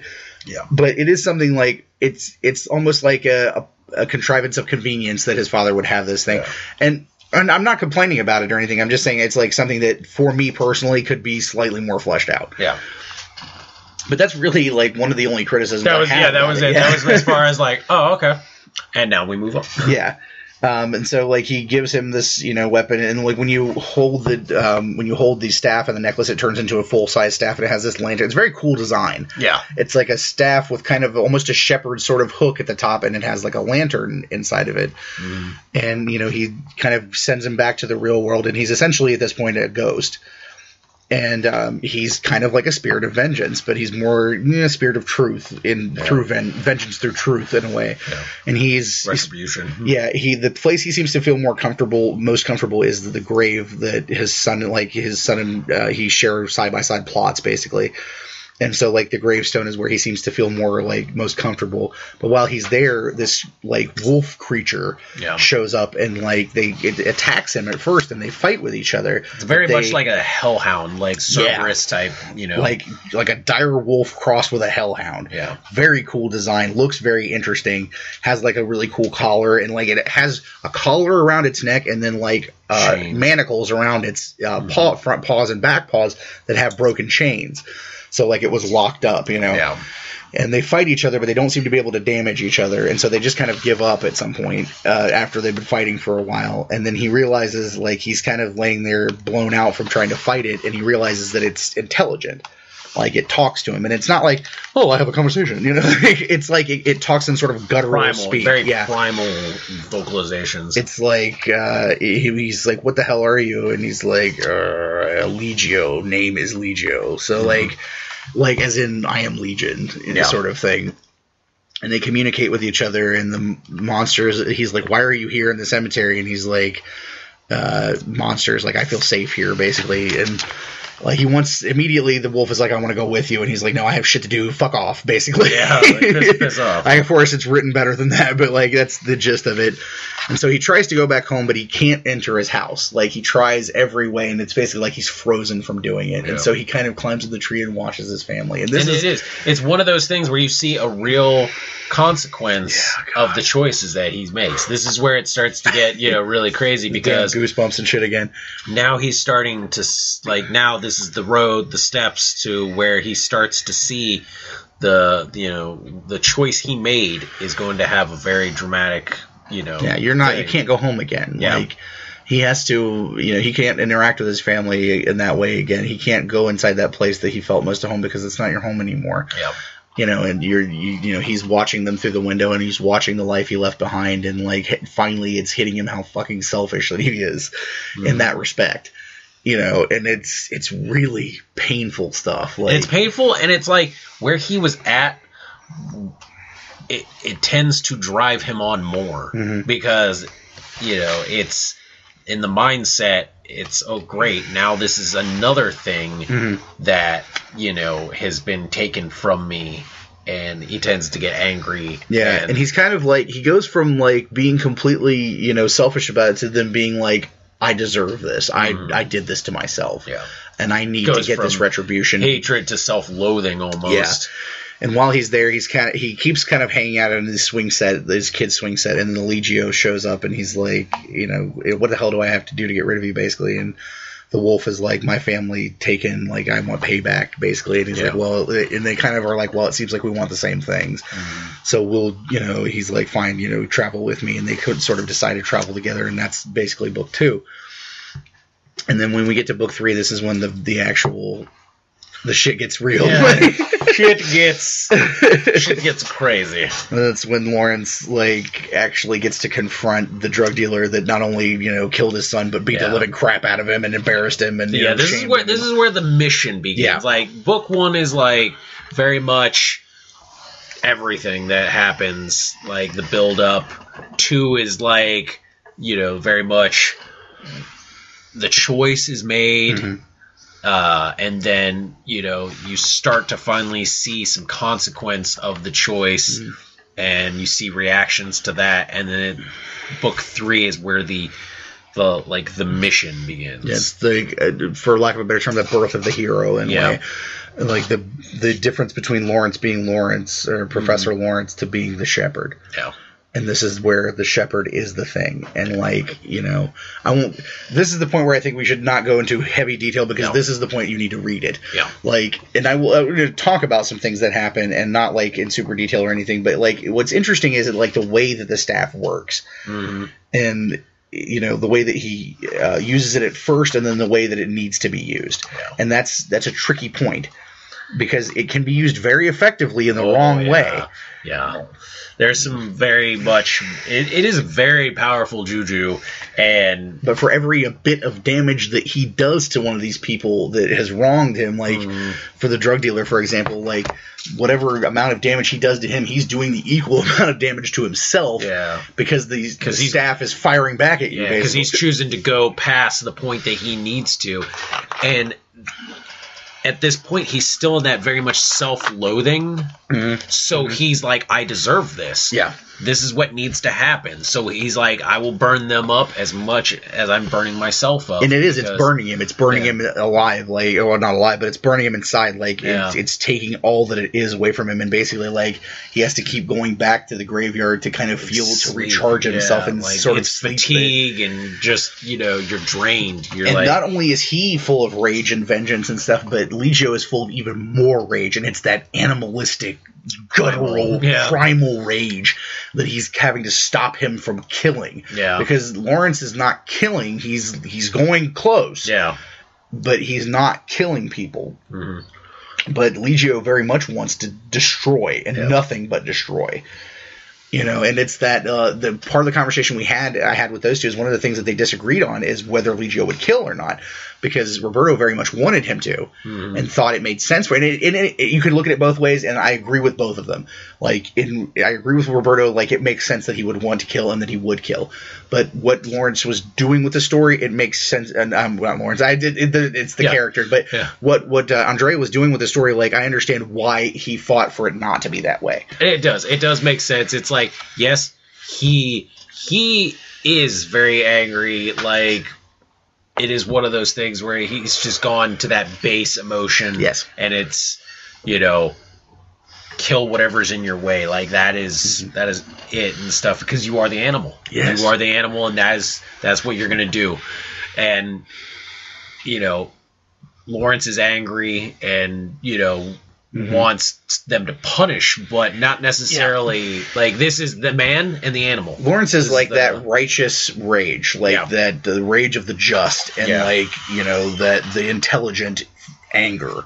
And Legio is the base primal hatred, and the lust for vengeance, and the want for revenge, and all that. And he is the animal. They are two sides of a coin, and that's why they work together so well. And it's very interesting because it's on one end, Lawrence doesn't want to let him off the leash completely as far as to kill, but he also wants to use Legio. Yes, he sees what Legio can do, and it's this will help me in my mission and stuff. But it's very much there's still restraint there. Yeah, and it's the question of do you completely lose who you were and take that step and kill, even though that's not you. Yeah.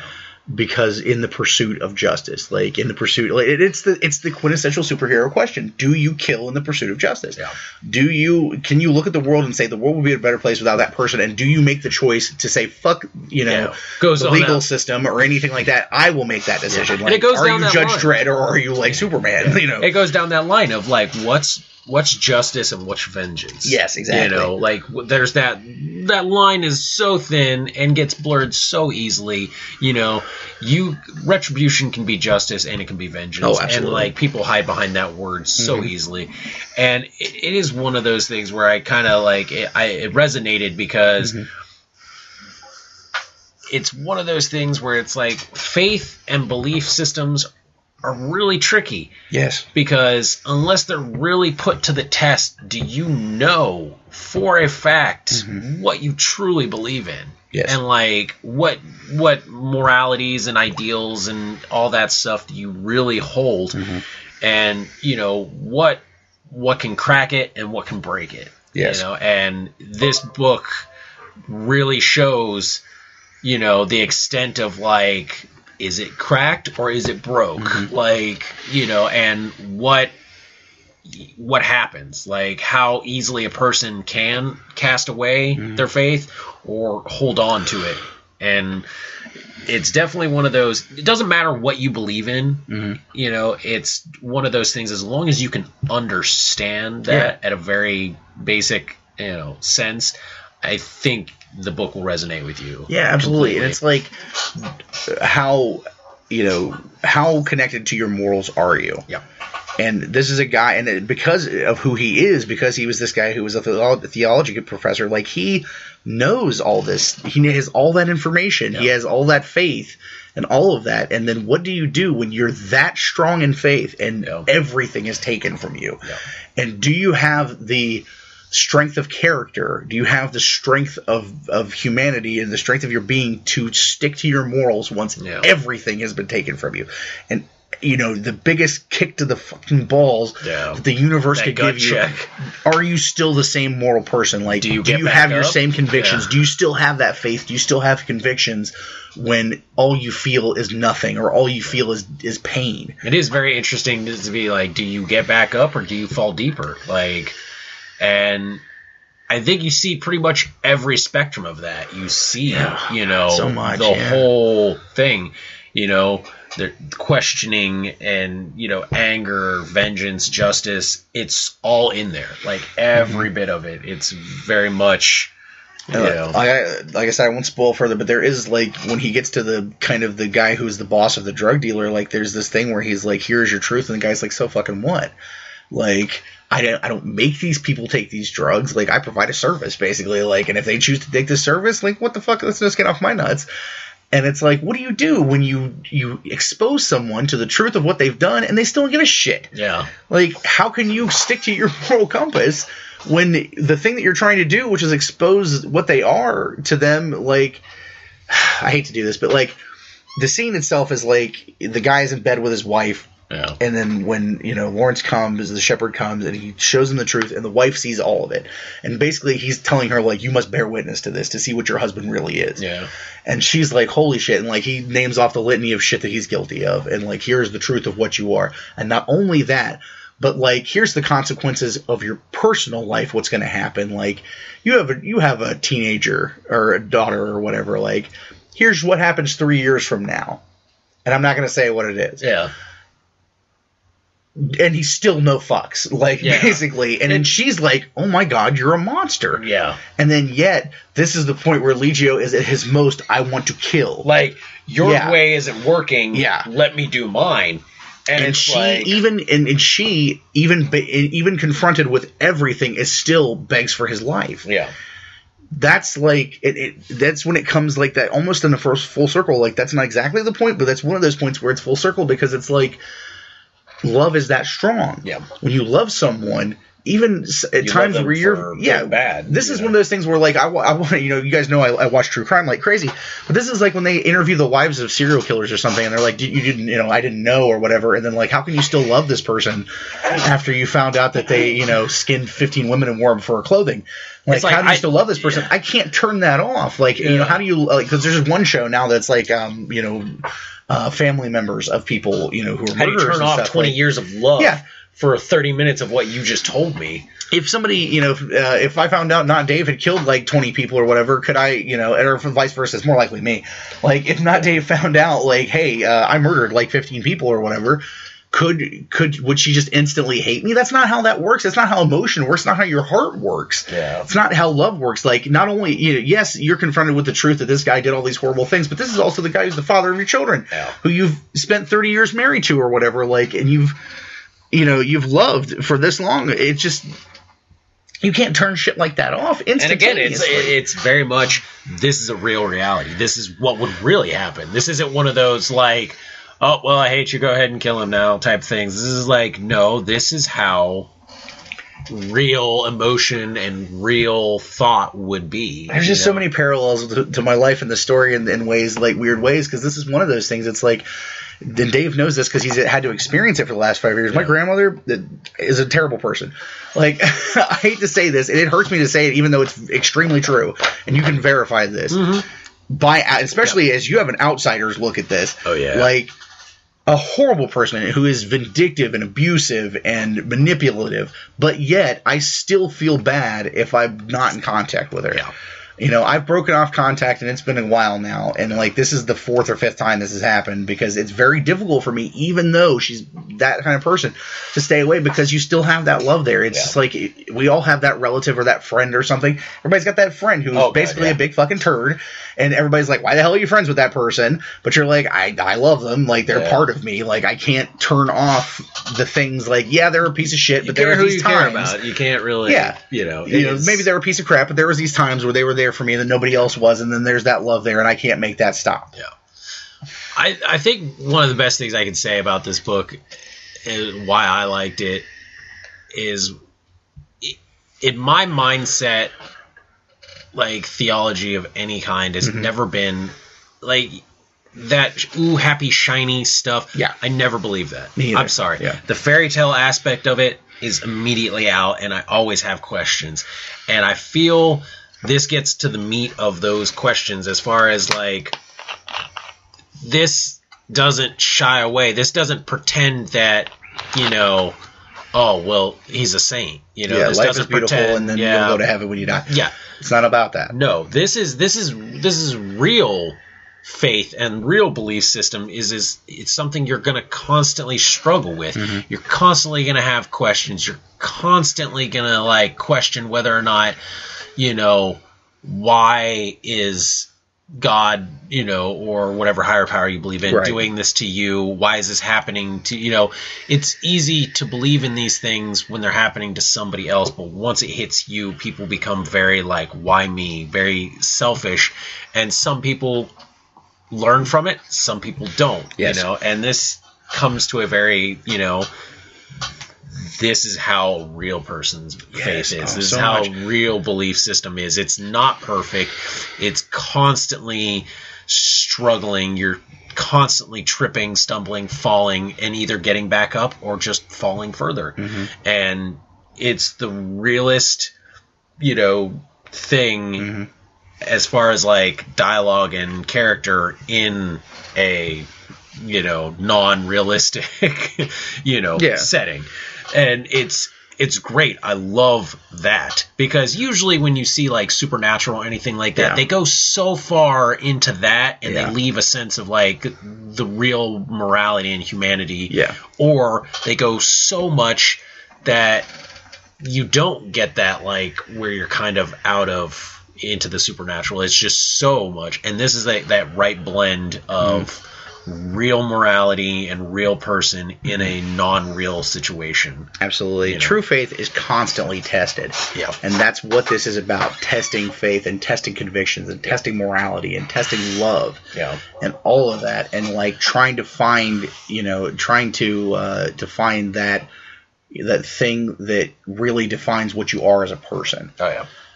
And it just really does just a very beautiful job of doing that. And it's not like, I'm going to say this, I don't want to say it in a way, but it's not an easy thing to read, because it makes you think, and it's the best kind of book for me. This is where comics are so great, because comics can be about, guys in blue tights punching bad guys in the face, but they can also be about this, and this is why it's so beautiful, because like you could read this in a book and it would be awesome. It would be a great book. Yeah. But what makes it even better is that not only is it that, you know, written word medium, but it's also this beautiful visuals going along with it. Because there are a lot of beautiful panels in here where there's like very few dialogue, or like sometimes like there is dialogue, but it's like the visualization, that whole scene right there, there's some very powerful stuff in here that has like little to no dialogue in it, and I feel that it has to be that way, because if you try to muddle it up with dialogue, it wouldn't have come across. And there's great action sequences in here for like people that love that.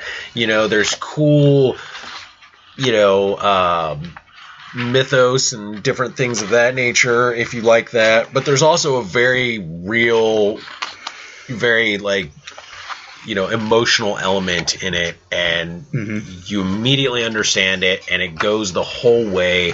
It's the main theme of it, and you know, till the end of the book, like there's not a scene where it's action, dialogue, any of it that I feel like they lost the message. It only kind of gets stronger, and it's not like knocking you over the head strong. It's just, you can tell that's what this book is about, and it's amazing. One of the, like, just about the physical graphic novel itself, one of the greatest, coolest things about it is it's almost like the DVD special features in a way. Like, there's a section in the back that gives you all kinds of other information, like concept art, and then there's a written thing in here about what originally happened, because they had a different artist at first, and it, unfortunately, because of, you know, time and him having to go on to do other things, it didn't work out that way, but you get to take a glimpse at the panels that he did, and like what it would have looked like if done by this artist, and what, you know, the concept, and it is a very different style of art, you know, and it's very cool to see that. And then also there's an essay written in here about, God, I'm trying to say this word, apokakastas. I can't do it. It's like apokatastasis.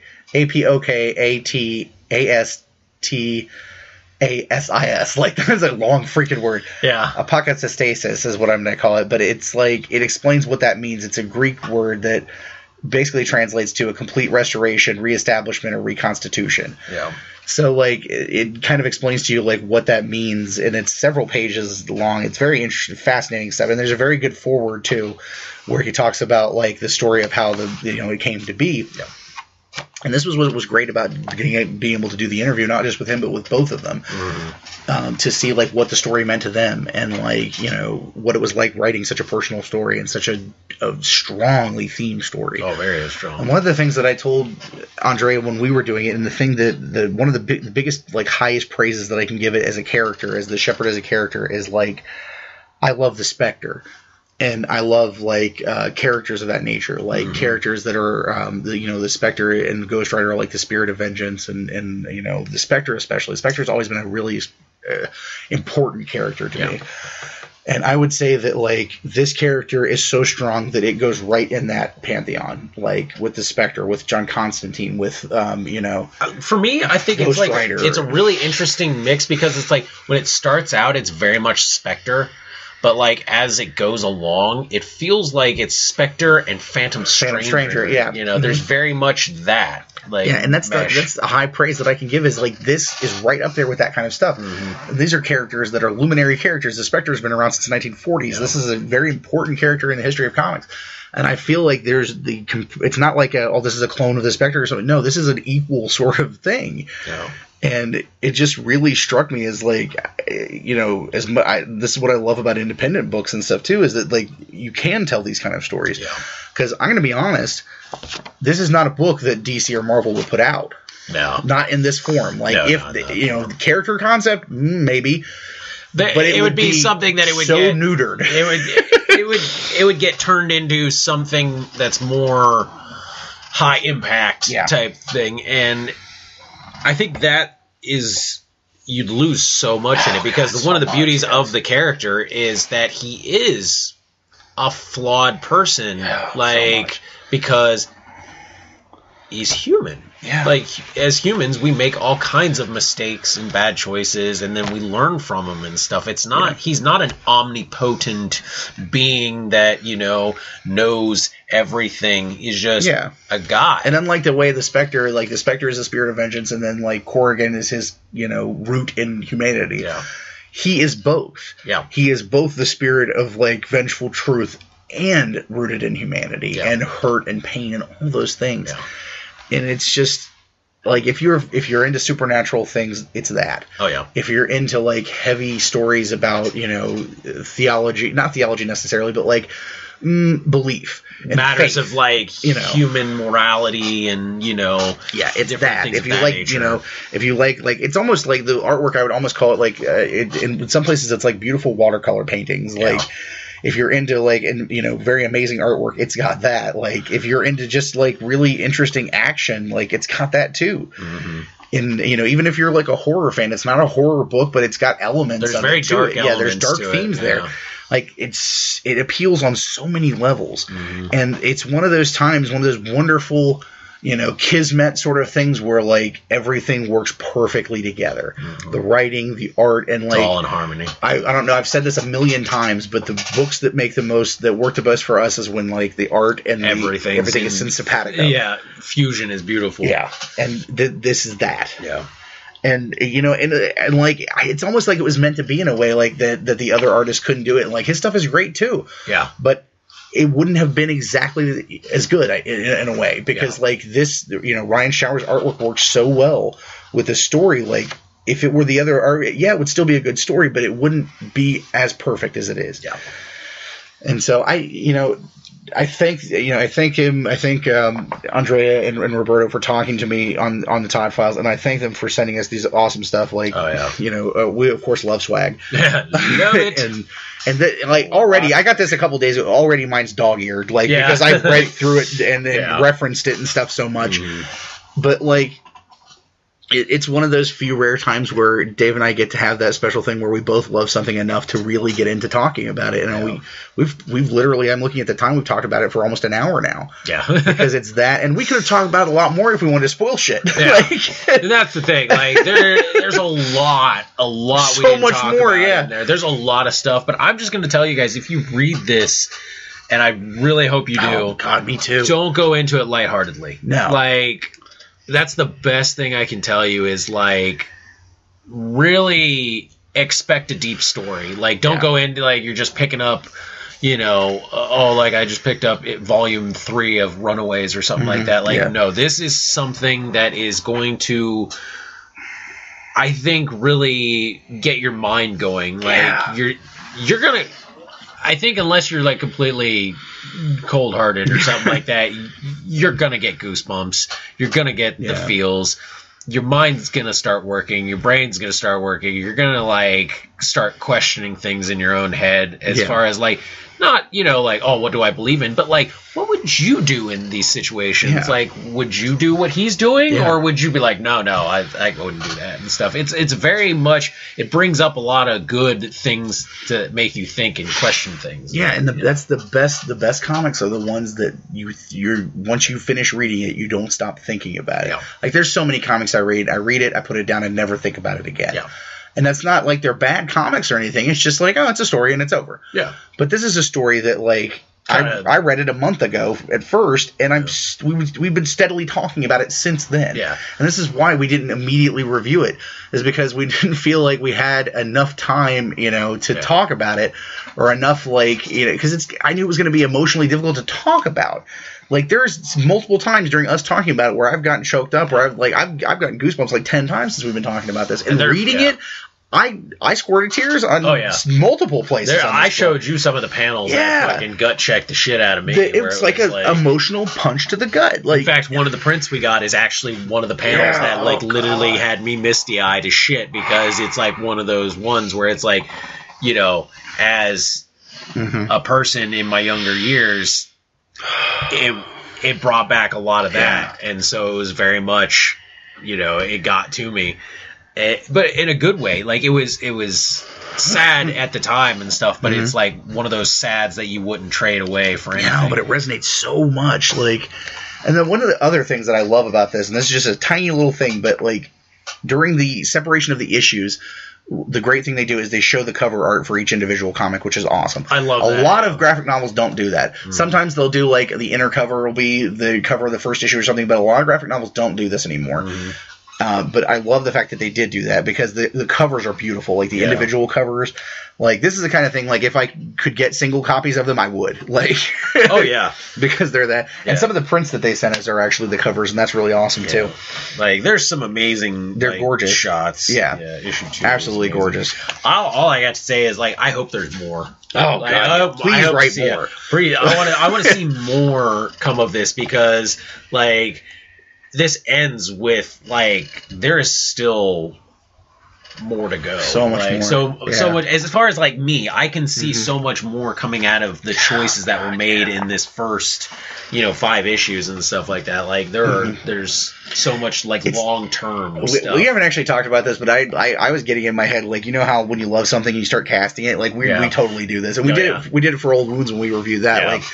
But like when I was reading this, I'm like, oh, I can see like actors that would play this part. Oh, yeah. Like I was like a lot of it. Like Gary Oldman is one that kept coming up for Lawrence. Like I could see Gary Oldman do this because he's got that depth of range. Yeah, and and he's soulful. You've seen him when he's like when he's angry and he's at his most like desperate and stuff. But you've also seen him when he has that like conviction and like stands up for things. Yeah, Gary Oldman, Adrian Brody, Tim Roth, those kind of actors. Yeah. Who have that, gravitas and that like depth of emotional range to play a character like this. Yeah. It's like for me, I would really love to see Gary Oldman. It would be beautiful. Like he would be fucking brilliant. It would be amazing as it. So I mean, honestly, I can't recommend it enough. You can go on Facebook. You can go to The Shepherd on Facebook, or it's Andrea Molinari. Roberto Molinari. Caliber Comics is the one who released it. I'm not sure if you can get it from their website or not. Yeah. But I'm pretty sure you probably could at least find a way to get it through there. I don't think it's on Comixology, though. But I believe you can at least read the first issue. If you go to the Shepherd Facebook page, I believe there's a link to the PDF for the first issue that you can read it. And I really encourage everyone who listens to the show to please check this out. If this is the kind of thing, if you like what we talked about here, and you want to know more about it, go out and get this book. Find this book. It's definitely an amazing. If I could sell this book at a table, I would. Oh yeah, it's definitely. All I can keep saying is it's one of those ones that will stick with you. Yes. Like at least I hope it does. I know it's stuck with us. I love the look. And I love the dialogue. Usually it's like, you'll love the dialogue more. You'll love the thing like. I love it all. I love it all. And like, you can show me panels from the comics and they'll all, elicit different emotions. And, there's not been a picture that hasn't. I'm going to say a good example of this is that like, we both read this a while ago. It was like over a month ago. Yeah. And I thought, like, I need to reread it before we talk about it. And I reread, like, half of it, and I was like, I don't need to reread this because I remember everything. Yeah. And you didn't reread it at all. Yeah. Like I'm going to reread it, And I glanced through the pages, and as soon as I started seeing that art again, it all just came right back to me as far as, like, what the you don't story... forget it. Yeah. It was just... It was all there. Hell, even seeing the prints. Yeah. Just, I remember that. I remember this. I remember everything in between. It... it's there. It found itself a nice little nook in my brain. Yeah, me too. And, it's there. It'll always be there. Like Old Wounds. Like that one will always, be there too. That, it was just one of those things where it found a little nook and that's where it's going to stay. And those are, for me, some of the best comics I could ever read. I've ever read. Is where it's like, you could show me a picture and the whole story comes flooding back. Yeah, absolutely. So, Again, guys, amazing. Check it out. Yeah. And, maybe if you love it, I don't know, harass them and see if more can be made. And you know what? If you've read it and you want to talk about it, post on it in the Basement Fodder Nation. It's open, to join. Yep. Or if you're already in there, if you've read it, post on it. I'd love to talk about it with other people who've read it because it is something that I'd like to see what other people's impressions are of it. Yeah. So, but...